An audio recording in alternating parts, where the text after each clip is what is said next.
Camerounaises, Camerounais, mes chers compatriotes, nous voici parvenus, malgré les nombreuses épreuves, à la fin de l'année 2018. Malheureusement, le Cameroun est aujourd'hui un État effondré, une nation déchirée. Les Camerounais sont désemparés et défaits, alors que s'installe dans leur esprit le doute, le pessimisme et le cynisme. Ils ont perdu leur dignité et leur fierté, principaux ressorts de la confiance en eux-mêmes. Les Camerounais sont méconnaissables et mon cœur en est meurtri. Voilà dans quel état nous arrivons en cette fin de l'an de grâce 2018. La cause de tout ce drame a un seul nom, Biya Paul. Jamais un homme n'aura autant sacrifié le sort des siens pour son ego. S'agissant du drame qui se déroule dans les régions du nord-ouest et du sud-ouest, le régime de M. Paul Biya s'est entêté à persévérer dans la solution armée, malgré les appels du monde entier à un dialogue inclusif en vue d'une solution politique à ce conflit. Après avoir ignoré tous les avertissements et les signes prémonitoires d'un conflit politique profond, le pouvoir s'est engagé dans une utilisation disproportionnée et immodérée de la force, de la terreur judiciaire et des opérations militaires punitives de masse, avec à la clé des massacres de populations non armées. C'est ainsi que, de protestations en révolte, notre pays se trouve aujourd'hui empêtré dans une guerre civile inutilement déclenchée depuis novembre 2016. Après 2 années, le bilan de ce conflit fratricide est désastreux. Sur le plan humanitaire, près de 1000 morts parmi les populations civiles, plus de 200 parmi les éléments de forces de défense et de sécurité, plus de 50 000 réfugiés au Nigeria, des centaines de milliers de déplacés internes, une pratique généralisée de la torture et des actes de barbarie, des arrestations et détentions massives. Sur le plan économique et social, plus de 6 000 emplois détruits dans un pays miné par un chômage élevé et un manque chronique d'emplois, notamment parmi les jeunes. 269 milliards de francs CFA de chiffre d'affaires perdu. 5,9 milliards de francs CFA de recettes fiscales perdues. 70 milliards de francs CFA de pertes pour les établissements de microfinance. J'ai présenté le 26 novembre dernier un plan d'action visant à mettre fin à ce conflit et à restaurer une paix durable.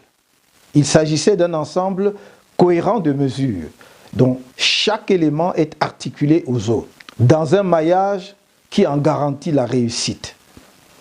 Fidèle à sa logique de propagande et d'enfumage de l'opinion, M. Biya a cru bon d'en extraire quelques éléments en guise de propagande, à l'instar de la création, le 30 novembre dernier, du Comité national de désarmement, de démobilisation et de réinsertion pour les ex-combattants de Boko Haram et des groupes armés des régions du nord-ouest et du sud-ouest. Il en va de même de la libération de 289 détenus anglophones, dont il s'avère du reste que tous ne sont ni anglophones, ni impliqués dans le conflit dans les régions anglophones. Ce saupoudrage est sans efficacité et bien évidemment très en deçà des attentes de nos compatriotes. On n'est point étonné qu'une telle approche parcellaire ne conduise à une impasse, car comment comprendre la mise en œuvre du processus de désarmement, de démobilisation et de réinsertion sans le préalable de la négociation d'un cessez-le-feu? Il en va ainsi des autres mesures proposées et non appliquées, dont la mise en œuvre cohérente aurait constitué la clé de voûte de la réussite d'un processus de paix durable. En revanche, l'opération de récolte de dons au profit de nos compatriotes des régions anglophones à travers la fondation Aya, qui est en cours en ce moment, peut déjà être qualifié de succès. C'est d'ailleurs l'occasion ici de saluer toutes celles et tous ceux qui ont fait preuve de générosité par des dons de diverses natures. Permettez-moi aussi de rappeler que les enfants et les populations de ces deux régions ont encore besoin de notre générosité. Ne les abandonnons pas. Continuons à nous mobiliser pour leur venir en aide. J'encourage les responsables de la Fondation Aya à faire preuve d'une bonne gestion des ressources mises à leur disposition à la faveur de cette opération. Je compte sur eux pour s'entourer de tous les relais disponibles afin d'atteindre tous ceux qui ont besoin d'aide. Cette opération doit en effet faire oublier l'insaisissable plan d'assistance humanitaire d'urgence du gouvernement qui portait sur 13 milliards, lancé en juin dernier et dont les populations des deux régions anglophones attendent encore les fruits et le contribuable camerounais, le bilan de la gestion financière. Camerounaises, Camerounais, chers compatriotes, le 7 octobre 2018 a eu lieu l'élection présidentielle. Vous m'avez fait confiance et votre victoire a été volée dans des conditions de fraude massive ignobles dont vous avez été les témoins. Des procès-verbaux falsifiés, des résultats fabriqués de toutes pièces par des montages informatiques, nos représentants dans les bureaux de vote violentés, les faux représentants de Transparency International présentés sur la CRTV, démasqués et j'en passe. Pour établir la vérité des urnes à l'issue de ce scrutin, j'ai demandé un recompte des votes, sans succès à ce jour. De quoi ont-ils peur donc, si l'on est si sûr de sa victoire, comme le laisse croire le camp de M. Biya à cette élection? Je m'attendais à ce qu'il saute sur l'occasion pour me confondre. À tous ceux qui, ici au Cameroun ou à l'étranger, veulent faire passer notre revendication de la victoire pour une attitude de mauvais perdant en nous demandant de tourner la page comme s'il s'agissait d'un fait banal. Nous voulons rappeler que l'enjeu de la démocratie est le développement du pays et le progrès des populations. Et l'élection en est la clé de voûte. Un processus électoral transparent, crédible et fiable est le dispositif indispensable pour une démocratie véritable. Lorsque ce processus, par quelque procédé que ce soit, est tronqué ou dévoyé, la démocratie perd son utilité et sa justification. Il faut donc éviter de banaliser l'élection comme si c'était une plaisanterie. Il s'agit d'un acte sérieux qui détermine le sort de la société et de ses membres. À force d'en avoir fait une mascarade, le Cameroun se trouve dans l'enlisement économique, social et culturel dans lequel il est plongé depuis de nombreuses années. On ne peut donc pas tourner la page à la va-vite comme des inconscients. Il faut bien voir que le trucage des élections, en produisant des dirigeants incompétents et illégitimes, est la principale explication de tous les drames que traverse notre pays. De la stagnation économique, sociale et culturelle jusqu'aux conflits armés dans les régions du nord-ouest et du sud-ouest. Et aux dernières nouvelles, les choses vont en s'aggravant puisque certaines zones limitrophes entre régions francophones et anglophones sont désormais plongées dans la tragédie des affrontements armés et des incendies dévastatrices de villages entiers comme à Bangourem, dans le Noun, avec un risque réel de généralisation de la guerre civile. Mes chers compatriotes, vous comprenez bien pourquoi on ne peut pas tourner la page aussi facilement après les dérives de la dernière élection présidentielle. Il nous faut en tirer tous les enseignements utiles. Cette élection a permis de vous apporter des preuves irréfutables qu'un seul individu, M. Biya Paul, a mobilisé toutes les ressources publiques, financières, administratives, matérielles, institutionnelle et sécuritaire pour perpétuer sa réélection. Ce n'est ni plus ni moins que de la corruption, une atteinte à la fortune publique et de l'abus du pouvoir qui ont conduit à un hold-up électoral. Dans ces conditions, nous devons être clairs sur notre détermination, ici réaffirmée une fois de plus, à tout mettre en œuvre afin que les élections dans notre pays se tiennent. Enfin, après une réforme consensuelle de notre système électoral, garantissant un choix transparent et crédible des dirigeants à tous les niveaux. D'ores et déjà, j'appelle tous les Camerounais qui pensent qu'il est enfin temps de sortir du système de parti unique déguisé, derrière lequel se cache le régime de M. Biya depuis le début de l'apparente démocratisation des années 1990, à me rejoindre dans ce combat indispensable pour l'avènement effectif de la démocratie dans notre pays. Ce combat est essentiel, au-delà des mots et des apparences, pour produire un effet attractif sur les investisseurs, notamment internationaux, et inscrire notre pays dans la modernité. Le recompte des voix concernant la dernière élection présidentielle et la réforme profonde et consensuelle du système électoral camerounais sont les points que nous avons fait connaître à l'Union africaine, aux organisations africaines sous-régionales, aux institutions internationales et aux pays amis. Compte tenu du calendrier parlementaire et du calendrier électoral, le dialogue politique devant conduire à la réforme consensuelle du système électoral devrait se tenir avant la fin du mois de février, c'est-à-dire avant la session parlementaire de mars, si l'on veut que les résolutions de la dite réforme soient soumises aux parlementaires et que les lois qui en découleront permettent à temps de préparer le double scrutin de septembre 2019. Par avance, je vous annonce que dans les prochains jours, le MRC rendra public ses propositions enrichies pour la réforme de notre système électoral. Camerounaises, Camerounais, mes chers compatriotes, dans le processus d'effondrement de notre pays auquel nous assistons, le retrait au Cameroun de l'organisation de la Coupe d'Afrique des Nations 2019 est le révélateur de la faillite totale du leadership de M. Biya Paul. C'est le coup de massue qui a révélé au grand jour l'incurie de ce régime, qu'aucune imposture, aucune propagande mensongère ou slogan creux ne pourront cacher.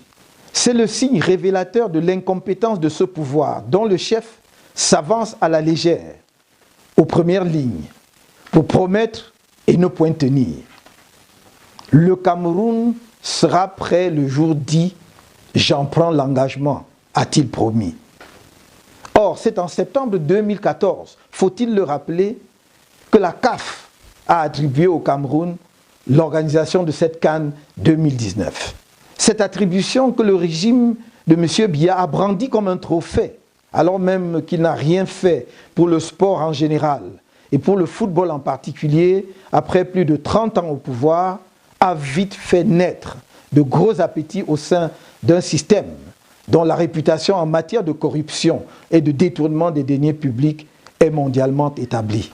Le retrait rocambolesque de cette CAN 2019 au pays des lions indomptables n'est le résultat d'aucun complot de quelques forces obscures nationales ou internationales.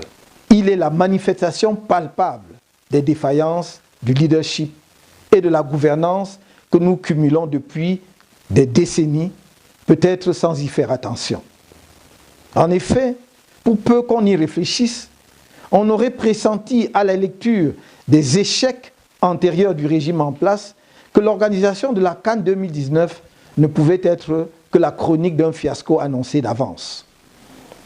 Je voudrais vous rappeler que ce régime n'est jamais parvenu à respecter les échéances annoncées, au point où pour sortir des contraintes de son devoir, il s'est libéré du temps, croyant pouvoir devenir lui-même le temps.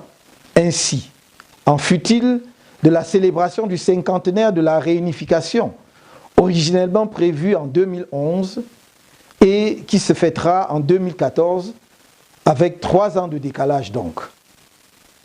Ainsi du comice agro-pastoral qui devait se tenir traditionnellement tous les 2 ans afin de promouvoir l'agriculture et ses acteurs. Le dernier comice s'est tenu à Ebolova en 2011, 23 ans après celui de Maroua en 1988. La date du prochain est remise au calendrier grec. Ainsi, du Conseil des ministres qui se tient au gré de la formation de nouveaux gouvernements, selon les caprices du prince, tous les 2 ou 3 ans. Ainsi, de la tenue de la finale de la Coupe nationale de football, dont la date, autrefois connue dès le début de la saison, est désormais inconnue, aléatoire, au point où cette année, l'équipe vainqueur a été privée de s'inscrire au tournoi continental de la Coupe africaine des vainqueurs de coupe. Ainsi, du Conseil de l'enseignement supérieur, qui doit se tenir tous les 5 ans pour fixer le cap de l'enseignement supérieur dans notre pays et qui ne s'est pas tenu une seule fois depuis plus de 30 ans. Ainsi, des feuilles de route qui deviennent des plans d'urgence en marge des budgets programmes, tels des slogans sans réel impact sur la vie des populations. Ainsi, des septennats qui passent de grandes ambitions aux grandes opportunités en passant par les grandes réalisations avec pour seul effet l'aggravation de la misère et de la précarité.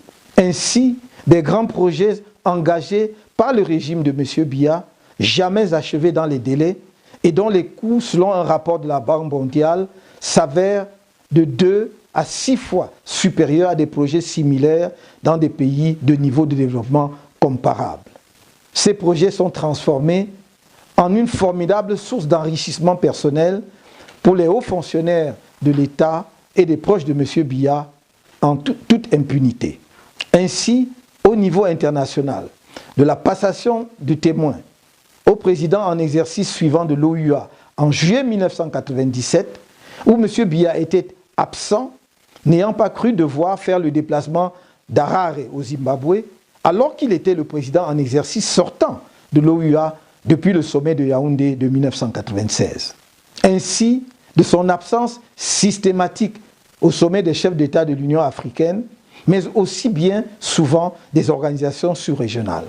En l'occurrence, son absence au sommet des chefs d'État de la CEMAC de N'Djamena en 2000 aura coûté à notre pays le siège de la Bourse des valeurs mobilières d'Afrique centrale, alors que toutes les études, y compris celles du groupe de la Banque mondiale, avaient montré que Douala était le siège naturel de cet organisme financier stratégique. Cette inertie et les multiples échecs qu'elle entraîne sont la conséquence directe de l'indifférence de M. Biya aux dossiers cruciaux pour l'avenir du Cameroun et son rayonnement international. Ils sont aussi liés à une gouvernance marquée par la corruption et l'impunité dont vous vivez les dures conséquences dans votre vie quotidienne. Sinon, comment comprendre que les salaires des dirigeants des entreprises publiques et parapubliques soient en moyenne d'environ 20 millions de francs CFA par mois, alors que ces entreprises sont des gouffres financiers et ne vivent que des subventions publiques au lieu d'être des agents et des catalyseurs du développement du pays. Dans un pays normal, quand près de 2000 milliards de francs CFA, de sueur et de sang des contribuables s'envolent en fumée, sans contrepartie en termes de retombées économiques, financières et sociales pour la collectivité nationale, à cause de l'incompétence et de la corruption de certains responsables, ceux-ci sont limogés et une enquête est immédiatement ordonnée pour établir les responsabilités et déterminer les causes des dérives, proposer des mesures de redressement adéquates. Au Cameroun, rien de tout cela. Le prétendu maître du temps s'emmure dans un silence assourdissant, dans le mépris total de ceux qui ne sont plus ses citoyens, mais ses sujets. Mes chers compatriotes, l'histoire de notre pays ainsi que les événements récents m'amènent à partager avec vous une préoccupation profonde. J'ai l'impression que pour des raisons difficiles à expliquer, nous avons un problème avec notre capacité d'indignation collective, notre aptitude à nous lever ensemble en tant que citoyens d'une même nation pour dire non à l'inacceptable. Lorsque, entre la fin des années 1950 et celle des années 1960, furent massacrées, pour des raisons politiques, les populations de l'ancienne Sanaga maritime, d'Unkam et de l'Ouest, le reste des Camerounais s'est tu, ne se sentant pas concernés. Lorsqu'après la tentative de coup d'État manqué d'avril 1984, l'essentiel des officiers supérieurs et une bonne partie de l'élite civile originaire de la partie septentrionale de notre pays fut décimée, le reste des Camerounais eut beau jeu de dire qu'ils n'avaient eu que ce qu'ils méritaient. Lorsque Boko Haram a commencé le massacre de nos frères et sœurs du Septentrion, les populations des autres régions du pays le vivaient dans l'indifférence comme si elles n'étaient pas concernées. Alors que depuis 2 ans, on massacre les populations des régions anglophones du nord-ouest et du sud-ouest, le reste des Camerounais ne se sent pas concerné, tirant prétexte de ce que ce sont des sécessionnistes. Manipuler les Camerounais, les diviser et les opposer entre eux, attiser les haines ethniques, voilà la recette du régime de M. Biya, élève modèle de l'école coloniale. Recette qui fonctionne encore et toujours, même après l'indépendance du pays. Nous apprenons avec application à nous détester entre nous et à cultiver l'indifférence vis-à-vis du voisin, nos compatriotes, voire nos frères et sœurs de sang. Si nous persistons dans cette attitude antinationale, la question sera à qui le tour demain? Cette indifférence est quelquefois justifiée par le refus de certains de se mêler de la politique. Mais ceci n'est qu'une piètre excuse, car voici que les préparatifs d'un événement sportif, la CAN, a révélé la profondeur abyssale de l'échec du leadership camerounais et dévoilé un pays mis en coupe réglée par un gang mafieux aux ramifications internationales. Il ne s'agit pas de politique, mais de l'humiliation et de la ruine nationale. Du fait que c'est l'expression la plus spectaculaire de la régression du Cameroun. Du fait que nos hôpitaux sont devenus des mouroirs. Que notre système éducatif est une machine à fabriquer l'échec et le chômage. Que notre pays est devenu une gigantesque braderie de nos ressources et des entreprises publiques et parapubliques. Que nos soi-disant villes sont d'insoutenables espaces de chaos et de ruines. Selon certaines estimations, ce sont environ 1000 milliards de francs CFA qui sont engouffrés dans cette opération foireuse. Et chacun de nous et de nos enfants devront contribuer au remboursement des dettes énormes contractées à cette occasion par un pouvoir irresponsable. Or, si l'humiliation nationale que constitue le retrait de cette canne à notre pays a mis en colère la plupart de nos compatriotes, elle n'a provoqué aucune indignation collective. Au contraire, certains s'évertuent à trouver des excuses à un leadership dont la culpabilité n'est pas douteuse et qui, arrogant et méprisant comme à l'accoutumée, s'est muré dans le silence au lieu de tirer toutes les conséquences de ses errements. Personne ne viendra libérer le Cameroun à notre place du joug de la dictature, du népotisme, du vol compulsif, de la rapine, des dépravations de toutes sortes.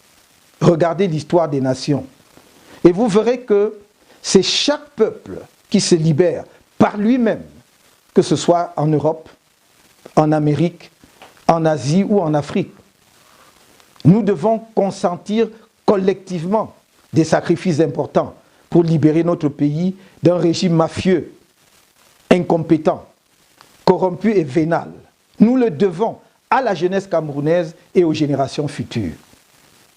C'est pour cela que j'ai demandé le 25 octobre 2018 aux Camerounais d'entrer en résistance contre le pouvoir illégitime de M. Biya, dont vous avez été nombreux à sanctionner dans les urnes la gestion. Notre pays est depuis lors plongé, en plus de la guerre civile dans les régions anglophones, dans une crise post-électorale qui a mis même la diaspora debout. En effet, malgré la répression sauvage du régime illégitime, des manifestations ont été organisées contre ce hold-up électoral dans plusieurs localités du pays, mais également dans la diaspora. Le bilan humain des manifestations pacifiques engagées à travers le pays est très lourd. Plusieurs manifestants pacifiques ont été torturés. Certains ont été lourdement atteints physiquement et psychologiquement. Ils ont subi des traitements dégradants de la part des forces de sécurité, dont certains éléments ont particulièrement brillé lors des répressions par leur haine tribale. Ces éléments zélés, gagnés par la peur de l'alternance politique, ont tort. L'alternance n'est ni contre quelqu'un, ni contre un groupe, un clan, une tribu, un parti politique ou une catégorie de fonctionnaires ou de citoyens. Elle vise le mieux-être collectif, à construire une conscience nationale, à rétablir la concorde au sein de nos populations et à les remettre au travail, dans l'intérêt de nos enfants et des générations à venir. C'est l'occasion pour moi de féliciter une fois de plus tous les Camerounais de l'intérieur et de la diaspora.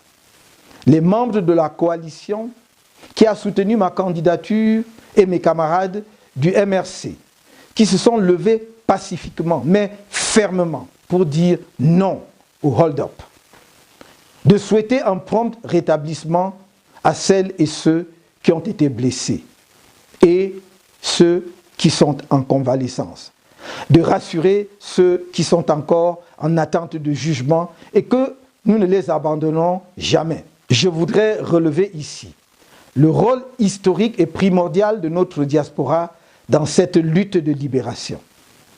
Cette diaspora engagée mérite tout notre respect, ainsi que nos encouragements à porter avec toujours plus de détermination la cause nationale de la lutte pour la liberté, la démocratie et le progrès partagé sur la scène internationale, afin que nos populations ne soient pas décimées ou réduites à la misère dans un huis clos insoutenable.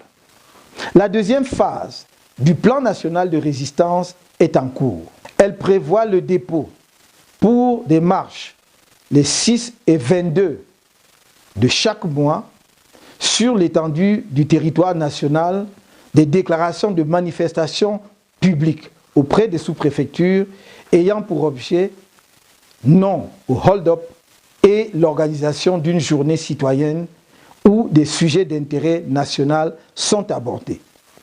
Dans la diaspora, cette phase de la résistance correspond à l'intensification de manifestations publiques dans les pays de résidence pour sensibiliser sur le hold-up électoral perpétré par M. Biya et ses obligés du Conseil constitutionnel.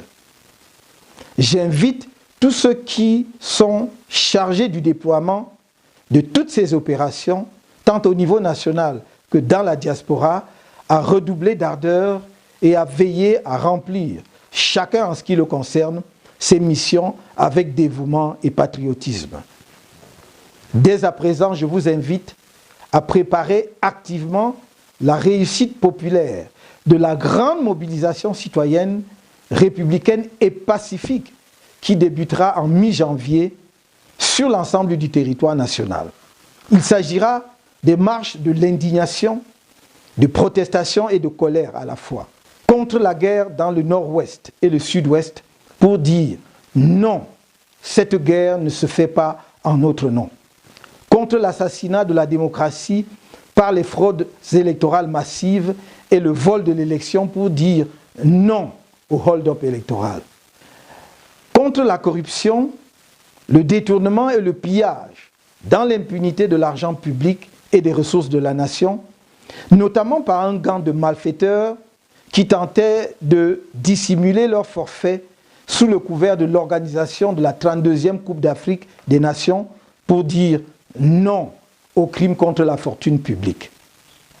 Je vous engage à la discipline, à ne pas céder aux provocations du régime qui ne manqueront pas, et à vous vêtir en blanc, vêtements, t-shirts, foulards, brassards, bref, tout signe distinctif blanc, pendant cette mobilisation populaire que nous baptissons la marche blanche.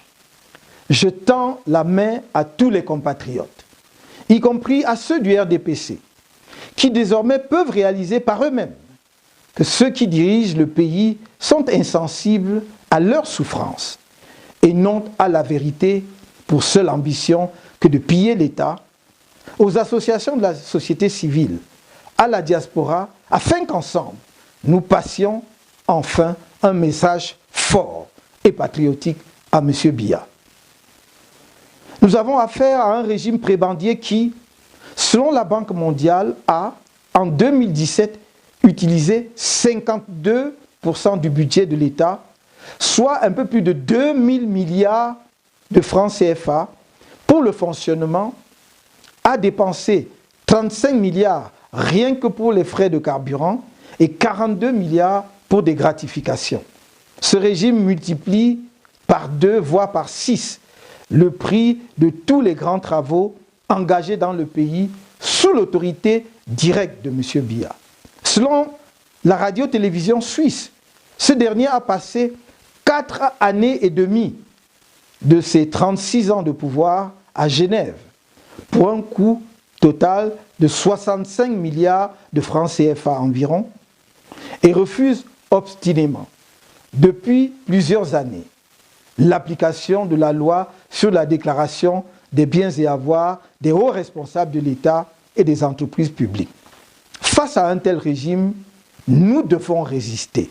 Nous devons résister parce qu'il n'est plus acceptable que quelques familles, une caste, un clan, un club d'amis confisquent l'État, le pillent impunément, continuent de compromettre l'avenir de nos enfants et des générations futures pour leur seul confort égoïste, alors que notre pays a l'un des salaires minimums mensuels les plus bas au monde, 36 270 francs CFA, et que malgré des dispositions légales sur la gratuité de l'école, des milliers d'enfants camerounais restent hors du système scolaire à cause de la pauvreté de leurs parents.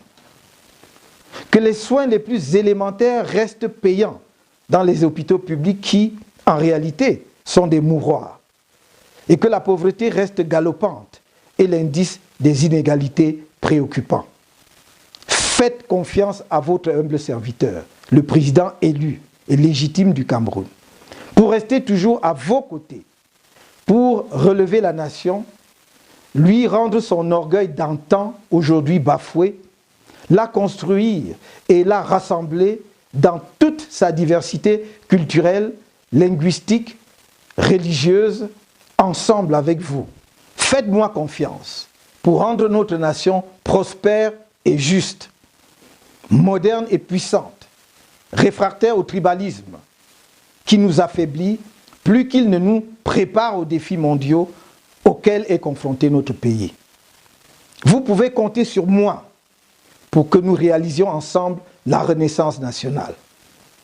C'est sur cet engagement que je vous souhaite à chacun de vous individuellement, malgré vos difficultés que je connais, une bonne et heureuse année 2019. Vive la résistance pacifique. Vive le Cameroun.